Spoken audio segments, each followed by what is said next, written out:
Welcome back to The Remote Life. My name is Han Talbot, also known as Han Meets World, and today we'll be joined by three entrepreneurs for a special edition roundtable about the future of accommodation. Our guests are Kate Shifman from AOMA Coliving, Jonah Wolf from Noad Exchange, and we'll also be welcoming back previous guest Chris Cerra from Remotebase. In this episode, we talk about accommodation trends and demands, as well as things that people overlook in remote work compliance and future predictions for the industry. So grab a coffee, a tea, or something stronger, and let's get started. Guys, welcome to the Remote Life podcast. How are we all today?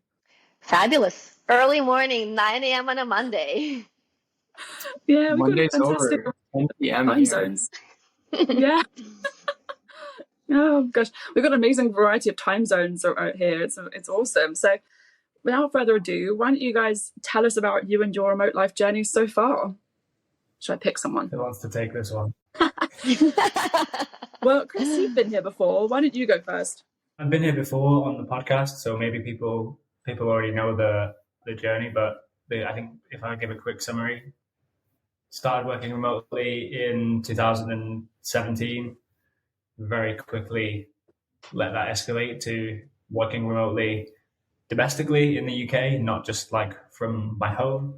And then like by 2018, I was overseas, and that kept snowballing into an extended weekend trip, into a week away, into 2 weeks away, into a month away. And then I guess now I'm just kind of permanently away. So that's in a nutshell, the journey. They also started with a full-time job, and now I work for myself. So there's lots of other kind of stories that run parallel to that. But I think that's probably the snapshot. Nice. Welcome back. Who wants to go next? I'll go next because I have really the opposite story from Chris. I went cold turkey, and I was working very much corporate America, engineering and construction job. And then really just it ended. It needed to end for me, and I quit my job and sold all my things and was in the Mediterranean like a couple weeks later. And that was 5 years ago. Love it, Jonah. Nice. Welcome. Without further ado, Kate. Yeah, this is actually a really good segue into my story. I actually grew up fairly nomadically between Ukraine and the Upper East Side in my entire childhood and teenage years. Then lived in New York for a while, and then I, at some point, I also lived in the UK, but I owned a photo agency, and so I also kind of lived like out of a suitcase for 5+ years, like traveling all over the world. So I've always lived fairly nomadically. There were some stints in New York, for several years, kind of a more corporate media agency world.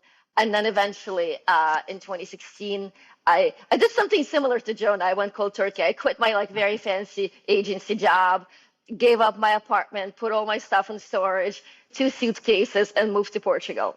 And so I started living kind of an nomadic expat, at different places around Portugal. So I think since then I've always had Portugal as my home base. But obviously working remotely with US-based agencies, still traveling all over the world, wherever the time zone permitted, and kind of like living more or less permanently in Portugal. Love it. I love how we have sort of similar but slightly varying versions of how we all decided, like, nope, we're going to go like live life on our own terms and live nomadically. Amazing. So speaking of, why don't you tell us about your amazing businesses? And like, did you guys start them in response to something in particular? I guess I can go first this time. Yeah. So I've started Noad, which is a home exchange platform for remote workers. And it really is like very in line with my story, to answer your question.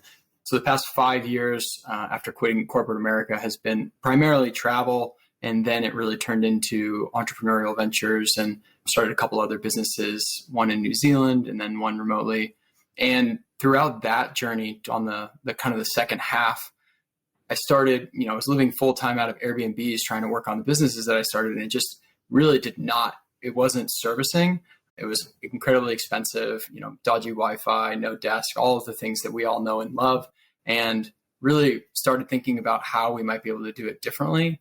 And then had one experience where I was in Canada, in British Columbia, and stayed at a friend of a friend's place who worked for Shopify, a tech company.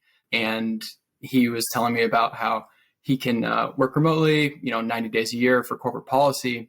and he went down to Costa Rica while I was staying in his place, but ended up with the Wi-Fi not working. And I was thinking, wow, there's got to be a better way to do this, where if he could have gone to like a Microsoft employee's house down in Costa Rica and swapped, it would have been less expensive and he would have been more productive. And that's really how we came up with the idea for Noad. Cool. Love it. I can go first. Yeah, you go next, Kate. Sorry. Yeah. Yeah, so as someone who kind of grew up nomadically, I've always craved home. At the same time, I wanted to create a home for people who are location dependent, but more than home, I wanted to create a cultural space, a place for knowledge, a place for creativity, a place for growth. These are the things that are very difficult to tap into when you're a full-time traveler. You're either on your own, or when you are, even with people, when you're at a new destination, it's difficult to tap into culture. Yes, you can go to the movies, you can tap into some of the, things like concerts and things, but it's very difficult, especially if you're in a place where you don't understand the language, to access culture, to access knowledge, to access, a community of people that help you grow, right? Is the company you keep. And so I decided to create AOMA as that place for both as a home for people who don't have a home, but also as a cultural center for people who crave that kind of thing when they're on the road. Love it. Chris? Yeah, Remotebase is a business that I guess kind of started by accident. I think in your question, it was like, was your business, you said, did your business start because of a problem that you were facing? And we've heard that, I think both of you guys have that same thing, right? Where it's like, you saw a better way to do the thing that you wanted to do. And I think there was a similar thread there for me, where I was living and working completely remotely, month by month, like you said, in Airbnbs. And I was figuring out that some of these places are available at pretty insane discounts. And that just started a wish list. It started as a wish list in Airbnb, and then it got too big for that. So it moved into, a spreadsheet. And then after that, I was like, okay, there's too many places here. I can't personally benefit. I can't be in 100 places at once to stay in all of these amazing places. The community like access to this kind of thing. And at the time, different Slack groups and online forums, there would always be like topics of conversation about this stuff. And I basically shared it there. I'm like, hey, is anybody interested in this? Do you know that this is a thing? And some people are like, yeah, I've seen that before. I know that that's a thing, but finding them is not always the easiest thing. Told me that they wanted it, and I already kind of had some start, so I just made it available. I love it. I love the kind of like different variations. Again, it's like kind of similar backgrounds, but sort of out of a want to also like help other people discover different ways of doing things similar to you as well. It's really awesome, kind of like what's that, trailblazer kind of leading stuff. So that's really amazing. And it kind of leads into my next question a little bit very nicely, actually. Like, so when it comes to accommodation in general, so whether that's, home exchanges, Airbnbs, co-livings, I feel like there is, especially in kind of say like the 25 plus crowd, I guess, like I feel like there's a big increase in how people are searching in a demand for community-led businesses or community-led accommodation. So people are choosing, like, maybe not even necessarily, so it might be just accommodation that is for people to go meet like-minded people, or just be around a location where you can meet expats, digital nomads, or creative people, or tech people. Do you think that's the case, or would you say that that's something people are searching for more now? I can take this. I think also it would be really interesting for us to define the scope of our discussion, because there are two distinct audiences that we're potentially could be thinking about, right? There's the audience of location dependent people, which is what we represent. There's also the larger mainstream audience. And it'll be interesting for us to kind of see which audience we're talking about. They are merging a little bit, but there's still like a very large mainstream audience of people who are sedentary. But across both of these audiences, I am seeing a very strong trend towards community and connection. The rise of social clubs like Neuhaus, Yaya, Charisma, all of these kinds of places that bring people together, whether that crosses borders between mainstream and location dependent. And this is about culture, this is about community, this is about networking, this is about And I would say like soft networking, it's not, you're not going to a networking party and you're like collecting business cards, but it's networking through socializing. So there's definitely an element of this that's a huge trend even outside of accommodation. With accommodation as well, there's a trend of communality and kind of co-housing, communal living and togetherness, which is kind of spurred on by, I think, two main trends or two main things that are happening. One is obviously there is an affordability crisis.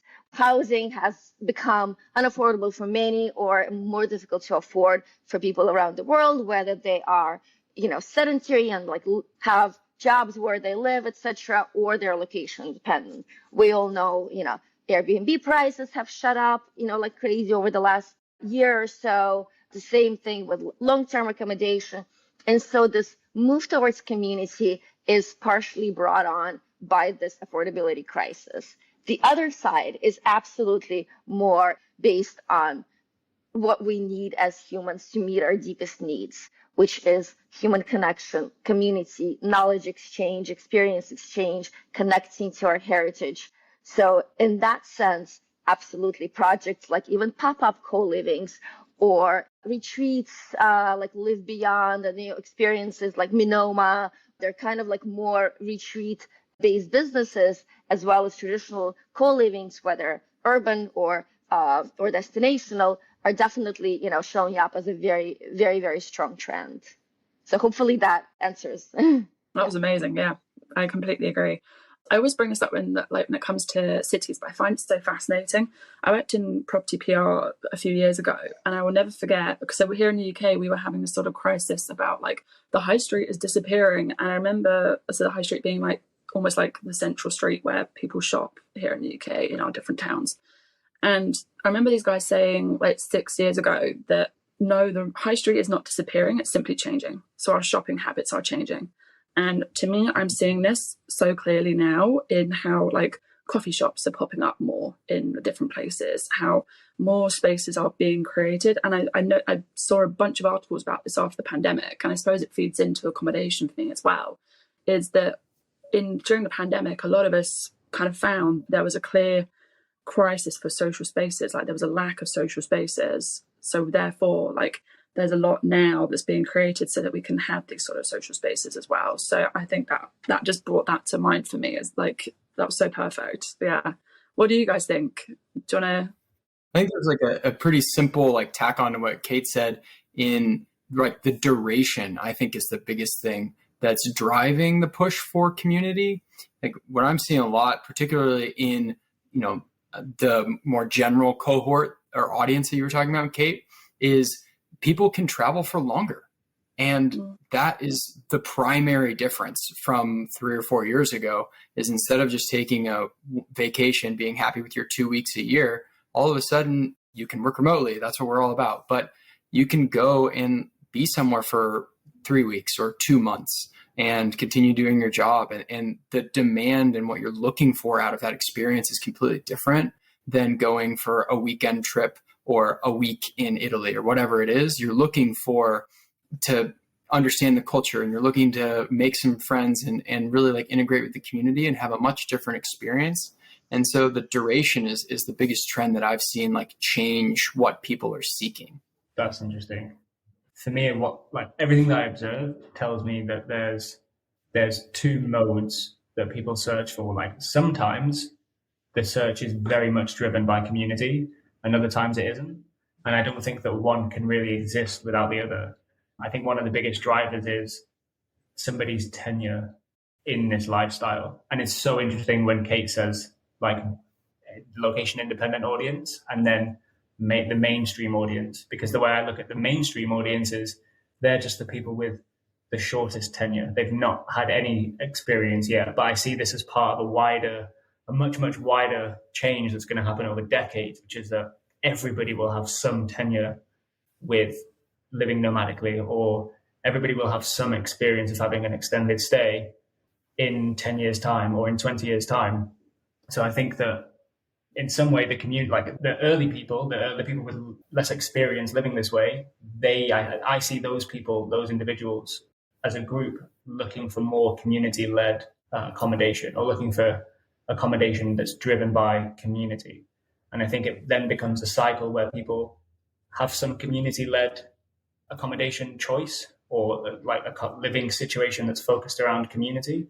And like you say, Kate, it becomes like a networking via social presence.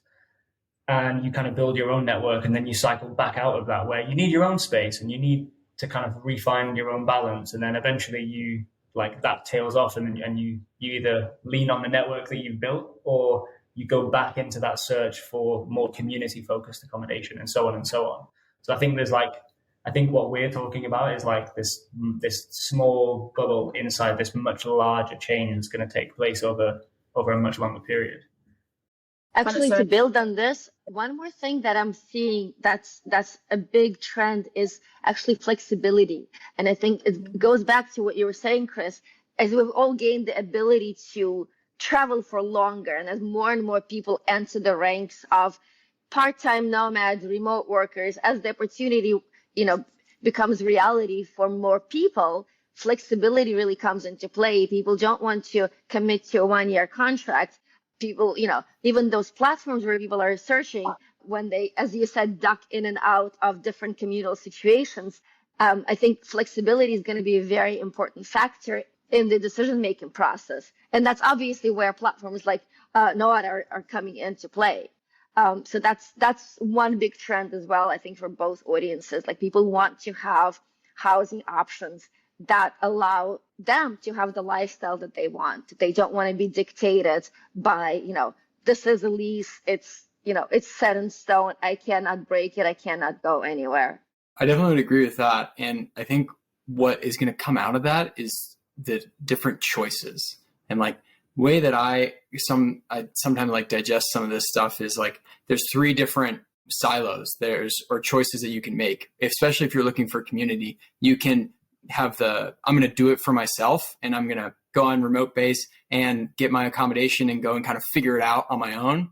Or I want someone to do it with me. And that's like going to a co-living project where it's set up, but it's kind of soft, and you still need to like put in the effort to get the community out. Or there's no, you do it for me model. And that's like the remote year, or the like remote work retreat, hacker paradise, and Wi-Fi tribes of the world, where it's like a totally organized community that's put together. And it's like those 3 different choices are going to contribute to what Chris was saying about like, okay, I want to do this, go on like an organized trip for a month, and then I want to go do my own thing for a few months. And it's going to be really cool how all those choices like give optionality to people's lives. You guys are like making me really excited. I'm like, oh, this is going to be such a great like turn, like where we're going next for the industry. I'm just curious for anybody who's listening who is in a full-time job right now and would like to start experimenting with this type of travel, this type of accommodation. How would you suggest they? I mean, again, this is all very loose stuff. We're not necessarily professional experts in this field, but how would you suggest these people test this out with their employers? How would you say? I suggest to put that forward. I mean, look, there's a lot of things at play, and taxation is the most important one, right? So every company has a policy around that. It's quite complex. Different countries have a different threshold for a stay until for an employee to stay there, until the company is liable to at least report on that employee and pay taxes for them there. There are actually quite a few services now, or companies that help individuals figure it out. They help companies figure it out on the corporate end, but they also, there's lots of reports, there's lots of information out there, and companies that help employees also, or individuals figure that out. But obviously, I would say just researching your company's policy and understanding just how feasible it is for this particular company. That would be the first step for me, and then the legality of things is always going to be kind of the final word, right? You can convince your employer, you can present evidence to say, I was super productive during the pandemic. I can work remotely. I can work on top of a tree with a laptop, and an umbrella, like no problem at all. Just give me a coconut and I'm good. Like, all of that is possible. But I think the final answer will always be, what is company policy and what is legal, and what it means tax-wise for us as an organization to let this one person work out of this particular country and what this means for the rest of the organization. Because if you allow one person, you have to allow everyone, right? So it's really about policy, I think. But I'm not an expert in any way. Allow everyone. That's all I have to say to that. What else would you guys recommend? Yeah, caveat, like the caveat of like, here's what I think, but you know, this is not financial advice, right? I think it's definitely worth having that there. I think that like people ask me about this all the time, right? It's probably, you guys must get this too. It's like people are like, how do I do it? How do I do what you do? And for me, I always tell people that they need to basically have layers or like levels that they want to offer. So don't just go, because people are like, I'm going to demand that my company allow me to work remotely or else I'm leaving. And I'm like, okay, you're a human, you're an emotional being, but you need to realize that companies are going to look at this very, very logically. Like you say, like Kate says, like tax, they're going to look at this from a tax and legal perspective, but they're also going to look at it as like a risk management scenario, right? Like if you're really good at what you do, they're not going to want to lose the talent. So I always tell people like, go in with some options and be like, ideally I work remotely and you let me travel however many days a year, whatever it is, and try and negotiate for, you know, the higher end of what you want, but have like a backup of like, okay, well, I really want to go, but if you can't let me go, maybe I can go for like a 1 month sabbatical, or like maybe you can let me go on like a month unpaid leave, and then I can just go and get the travel thing out of my system. And if you want, you can use that time to find another job, but like give them something that, like, you have to be, I think in any good negotiation, right, you have to be willing to kind of give something up. And I think that for a lot of people, especially if they're looking at content like this podcast or, you know, any of the stuff that anybody on this call publishes, they might just see it as like a very, very hard line, like, I want to do this or else I'm out. And I think that that's not necessarily the best way to go about that conversation. So I'd always try to like coach people on like what they can give up to be able to come out of that conversation with at least something. And it might even be just like some people have said like, hey, I had a conversation with my employer and they're going to let me extend my vacation. So I'm going on holiday for 2 weeks, but I'm going to work remotely for 2 weeks beyond that. And they're effectively away for 1 month, but they only have to work half of it. So yeah, I just think it's important for people to go in and be flexible about it at first and negotiate from there. Because also, like, I think we tend to forget that, you know, some people like their 9-to-5 jobs and that's okay. Just sometimes they want to try something. I think that doesn't get talked about enough when you see, like, you know, the people saying, I quit my 9-to-5, or like, I didn't like my job, so I went traveling. And actually, it's okay if you like your 9-to-5. Like, we just want to also put that out there, that sometimes it's not about not liking your 9-to-5 and wanting to go traveling. It's about creating a work support setup that also works for you too, I think. So I love that. Jonah, do you have anything to add? Like we talked about this on the podcast last time, right? It's like you need to know why you want it. Like don't just say that you want to do it because you want to do it. Like you have to have the level of self-awareness that allows you to verbalize and articulate the reason you want to go and do this. And if you can't do that, then focus on that bit first. Love it. We definitely agree. You gotta articulate the why, but I always tell people to make it really easy for your employer to say yes. So offer a trial. Say, hey, and let's not make a new policy for the next 12 months. Give me a month or 2 weeks. And here's the research that I did on the place I want to go. And this is the risk factors. I got it from WorkFlex or Work From Anywhere team. And this is a low risk trip for me to take. And oh, by the way, after you say yes to that, I'm going to absolutely crush it at my job for the next 2 weeks so that my performance is up and look how productive I am. So that when you come back, they're going to be begging you to take more time. Okay, maybe not begging you, but make it really easy.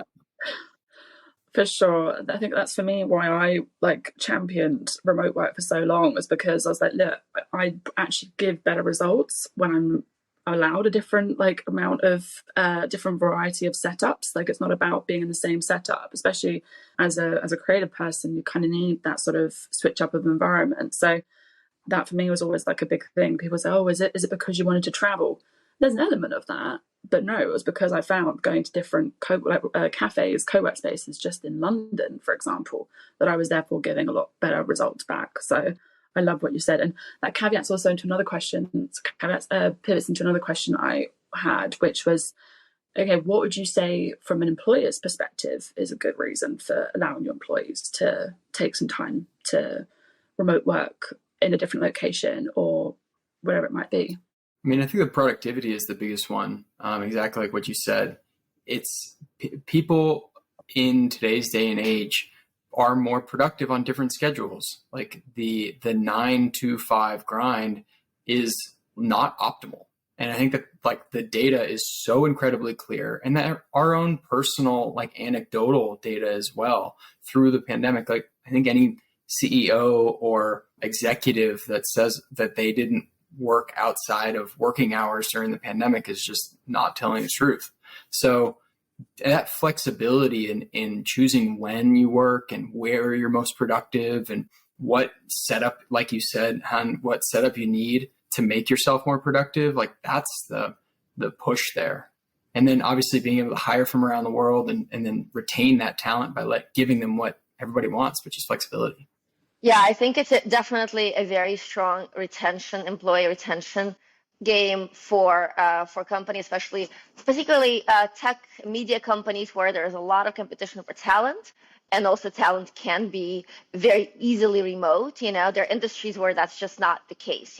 Highly regulated industries like healthcare or finance. You can't really. There's just too many hurdles. You can't really let employees go outside the state or the country, etc. But in tech and media, there is a huge competition for talent. The talent can be truly global. So it's just also, like Jonah said, it's hiring from outside as well, So for a company that expands their talent pool tremendously, and it's a great retention strategy. There's been so many polls and so much research confirming that employees who have the opportunity to work remotely compete more for those kinds of jobs. They stay at those kinds of jobs. There's a greater job satisfaction, gratitude, etc., and productivity. I would also like to, for a moment, go back to the last question a little bit, because what's important is this lifestyle is quite different from, the usual way, the way we live, 9 to 5 job, stable home, etc. So I would also encourage people to try it out for a short time.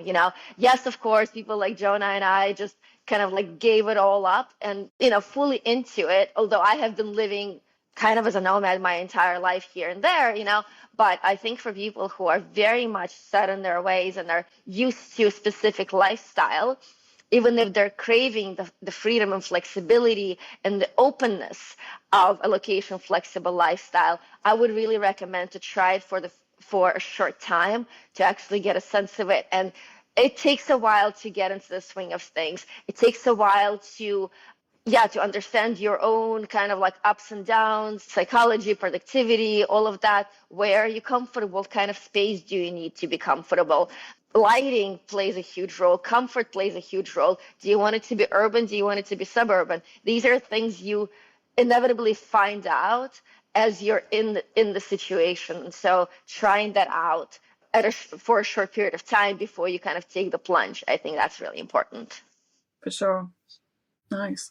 Just going along the super exciting sides of things still, do you think there's anything in terms of remote work compliance that people maybe overlook, either as an employee or that employers maybe need to consider too? We've vaguely touched upon sort of tax reasons and things like that, but do you think that there's anything that needs talking about more that we don't, that's maybe more of a hidden side of remote work or finding accommodation? I think it's right now it's this kind of Wild West, don't ask, don't tell kind of world out there right now. And that's going to end soon. And I think it's going to catch a lot of people out. I think the electronic passport tracking and visa tracking is everywhere. I mean, I haven't even gotten stamps at the last 3 or 4 borders that I've gone through because it's all electronic now. And that is going to eventually interface with your employer records, and you're not going to be able to just kind of fly under the radar. There's a lot of, obviously, the tax implications, but your question was like, what might people not be thinking about? I think data security is a big one.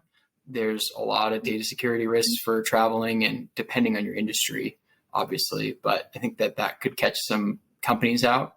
And obviously all this stuff. What do you mean, or do you mind elaborating what you mean by data security? Yeah, well, it gets complicated quickly, but there's, particularly in Europe, you can only store personal data in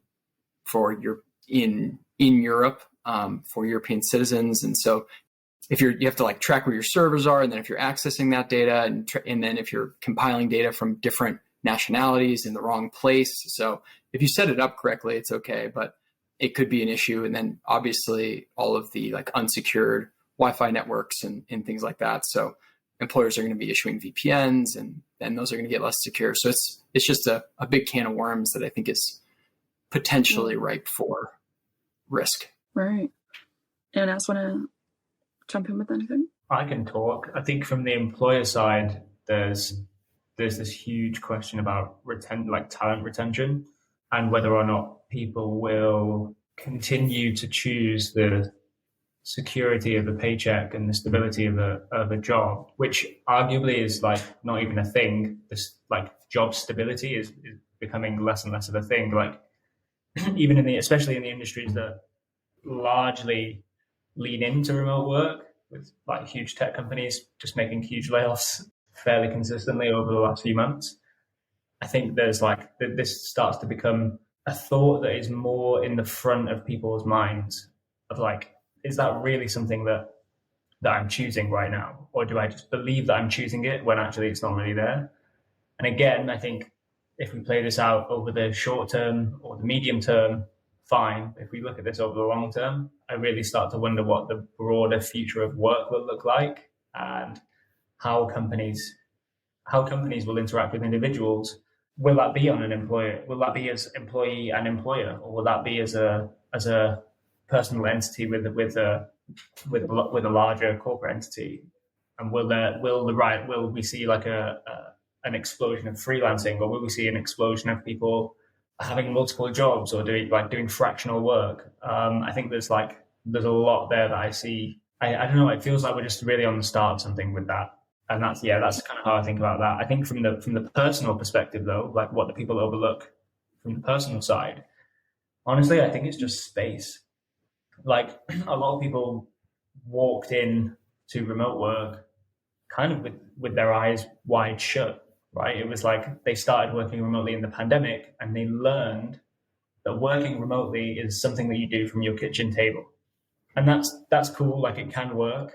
I think over time, probably over the last 6 years, I've slowly found myself wanting to be in bigger spaces. It's like time is like this thing that we can't get back, right? And I think space is something that you almost can't really put a price on space. Like I just think way more clearly if I'm in a room that's wider or taller.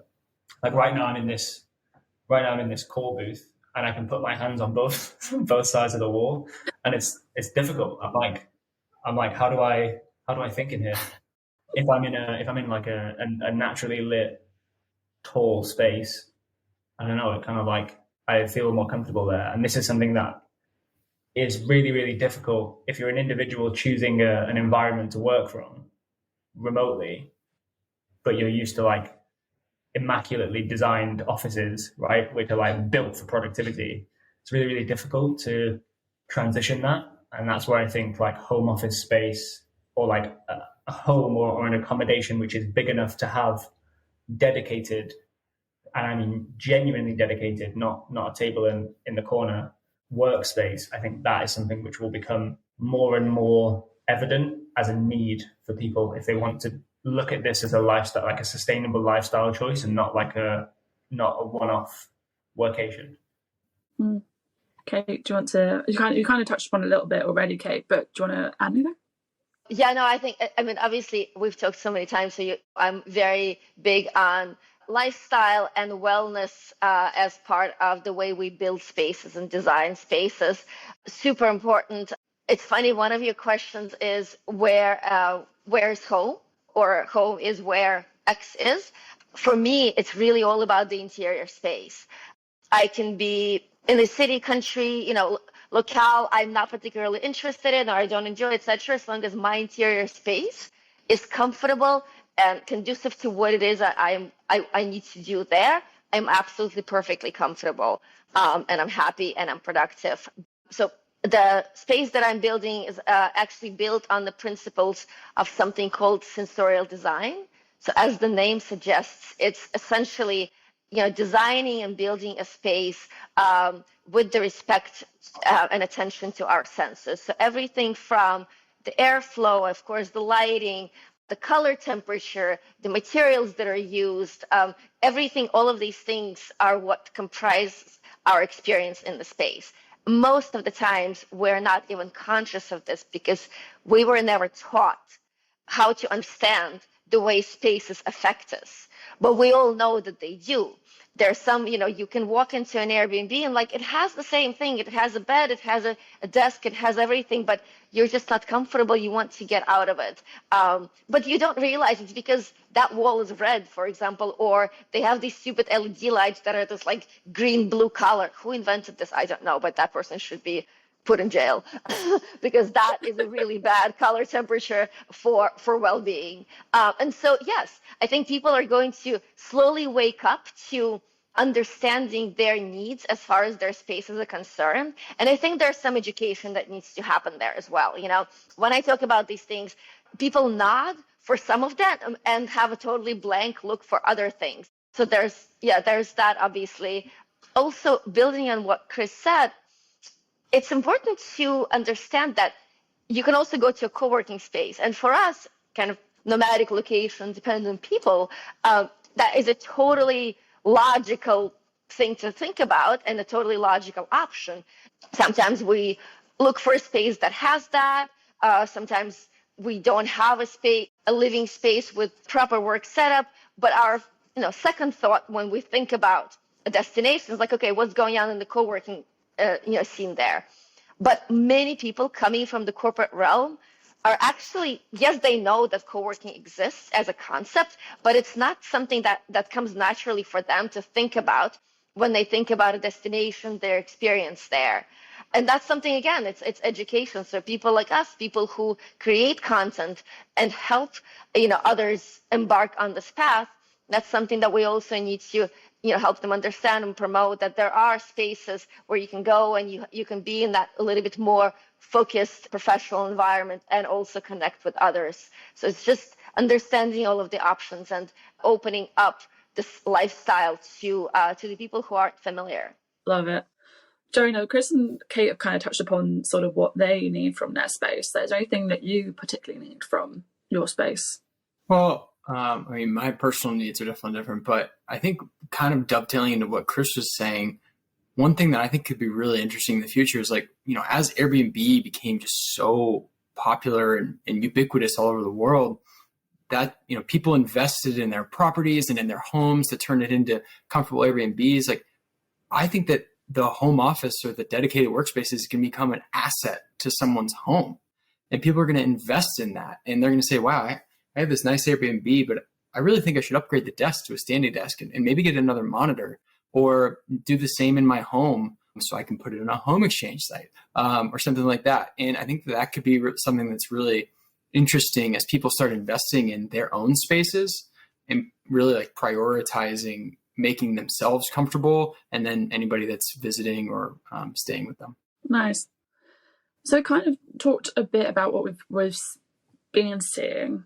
What kind of things do you guys think will be, is there anything that you've noticed over the last year that you'd like to comment on that you've noticed more of, or kind of touched on a few already? Any trends or anything that you've noticed?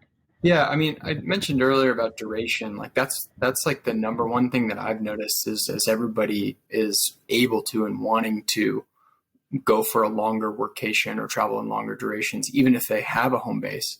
But the other one that I think is really interesting is nomadic families, and really the evolution of education to match that. We've kind of at this interesting time period where like the first remote enabled generation is now having kids and they don't want to stop. And that's wonderful. And the kind of the world schooling movement is matching that and servicing it. And then people are going to travel to, something like Boundless Life that has, a home school locations in a few different cities, and this kind of world school curriculum could be a really interesting option for young families as they're looking to continue their kind of remote work journeys.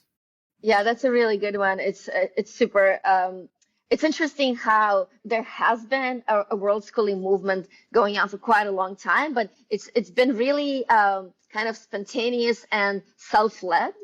There are lots of families who create content on how they do it, and just like with the nomad movement, world schooling was also it was such a huge hurdle for families to actually embark on this lifestyle, and so many interesting ways in which people are doing it. And yet there will be companies that will crack that code, both for the very high end of the market, which is kind of where Boundless Life is, and more for the mid and lower end of the market. But it's definitely a huge space. What I would say another kind of outside of the families, more, non-family realm, what I've seen is that, especially among nomads, there is a desire to maybe slow down a little bit and have bases, have 2 or 3 bases around the world, and then take some time to travel and discover new places.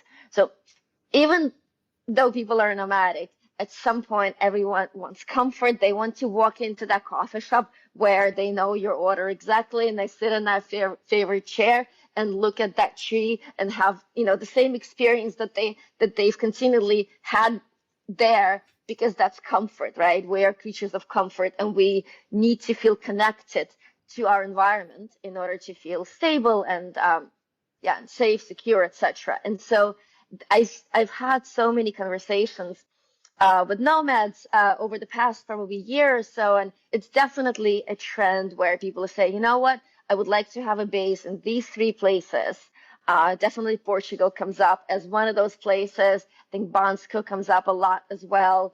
And of course, everyone's different, so destinations will be very personal for people.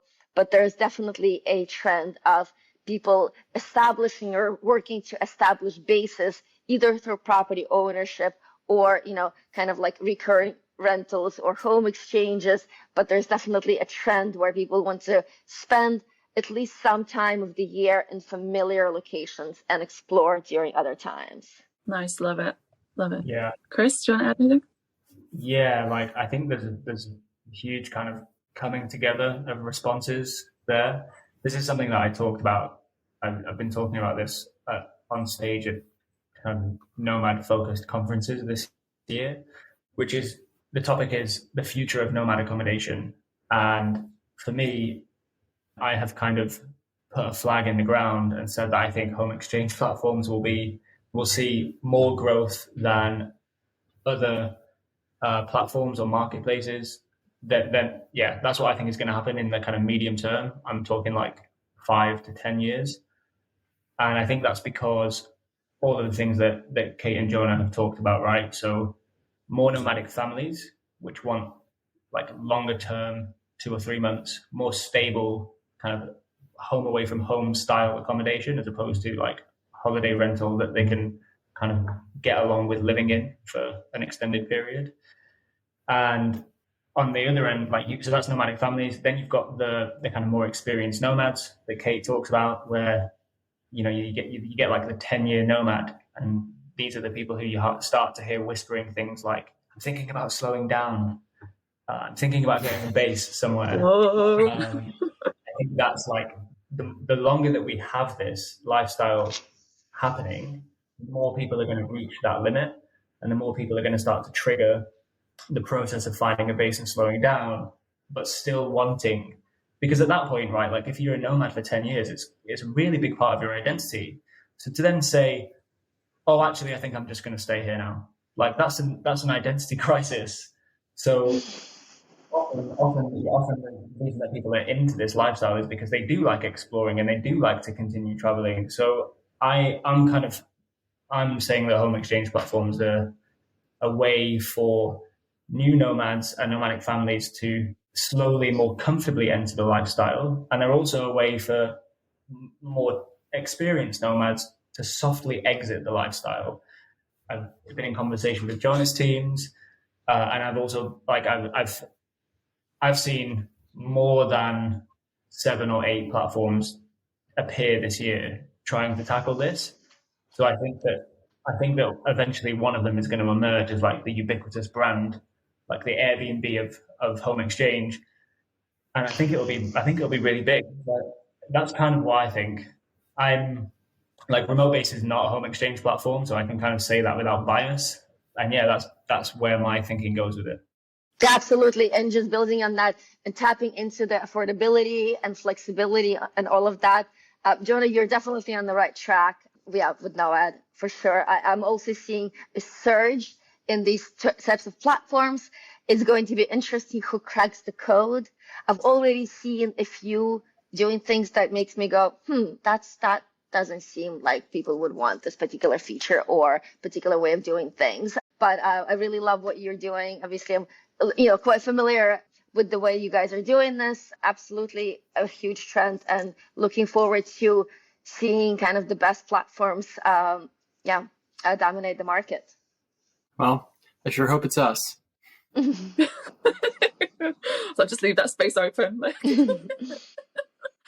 I love also how like everyone in what seems to be happening within like the digital nomad and remote work sort of space is how much like cross collaboration there is, and how much like cross sort of support there is within the space too.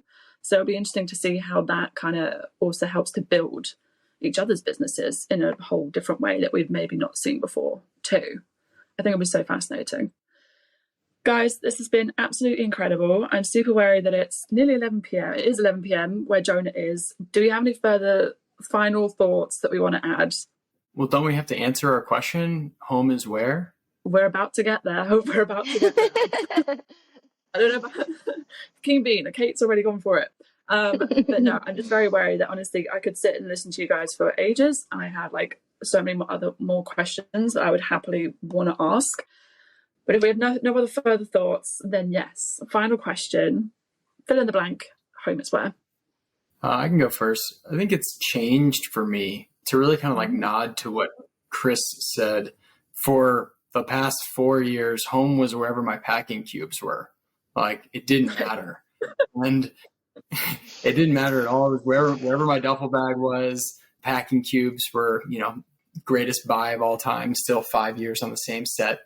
But it's slowed down, and I feel like I'm slowing down. Really identified with what Chris said there. And so my new answer is home is where I have community, kind of to what we talked about at the beginning.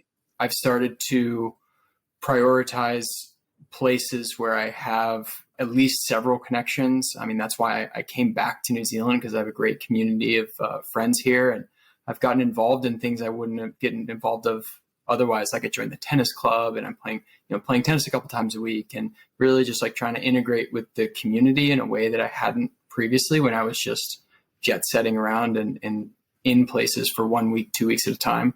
So communities become important. Nice. Kate, you've kind of talked about it already, but do you want to elaborate? Yeah, sure. For me, it's really all about the space. That's super important. I need to feel comfortable in my in the actual interior space that I'm in. I need to have the lighting that promotes creativity, promotes productivity, different types of lighting for different scenarios. So for example, in your bedroom, you want to have softer, warmer lights, right? In your workspace or kind of spaces where you hang out during the day, you want to have cooler, more lighting, the materials, the color scheme. People I travel with, they say that I drive them crazy a little bit. But it's important, and the difference between being in a space where you feel good and the space where you don't feel good is tremendous. And the way you feel physically, emotionally, productivity, the way you relate to others, everything. I can't stress that enough. And I think there's already been a bit of research about the importance of wellness in real estate, wellness in accommodation. So this is a huge trend that I feel like it's developing over the past several years, and it's going to be a huge trend for years to come, but essentially optimizing our interior spaces to our lifestyles, making the architecture and design work for us. And so for me, my home is where I feel good in the space. Nice. And Chris, has your answer changed since we last spoke? I think maybe it has. I think last time we spoke, it was like, I think I basically said I wasn't going to answer the question in a typical fashion. I was like, home is like wherever I think I said something about location chemistry. Like, I have this thing about location chemistry, right? Like, you can write down on a piece of paper like a list of things that you need in a place, and then a location can check all of those boxes, but you can get there and not really feel at one with the location. So I think that there's this I think that everybody has a different immediate physical feeling in a place. And home, I used to think like, okay, home is like where you have this location chemistry with an environment. And I think to some extent that remains true, but we talked about community a lot on this call. And there's a famous quote in the community that's like, digital nomads don't travel from place to place, they travel from community to community. And I think to some extent that's true, but that feels kind of abstract to me. So I've been trying to think about what that means. Like, realistically, what does that mean? Like, what does a community look and feel like to me, to the extent that it feels like I'm at home? And for me, I think home is where somebody will pick me up at the airport or the train station or the port, wherever the mode of transport is. I think there's a really big part of me that always, before I was digital nomading, just traveling, there's something that's really nice about when you return home and someone's there to receive you, and extending that into like this happened to me here in Thailand. We've come here every year for the last few years, and this time one of our local friends was here to pick us up at the airport, and it was just such a heartwarming experience to land in a place that is very clearly not our home, but to have a very homely experience here. And I think that will never happen the first time you arrive somewhere. But I think the more time you spend in a place, and this again links to things like duration, the more time you spend in a place, the more able you are to really unlock that feeling. And I think that feeling of home is something that you kind of have to work for, but it's really nice when you get there. Love it. Nice. Guys, it's been amazing to chat. Thank you so much. Thank you. Yeah, it was really fun. Thank you, guys. It was great to hear your perspectives and opinions and predictions for the future. Awesome. Thanks for putting it together, Han. Welcome. Thanks, everyone. Okay. Thank you so much for listening to this episode of The Remote Live, and thank you guys for taking the time to speak with us. You can find links to the guests' profiles below. Thank you so much again for listening, and we can't wait to remote work with you again soon.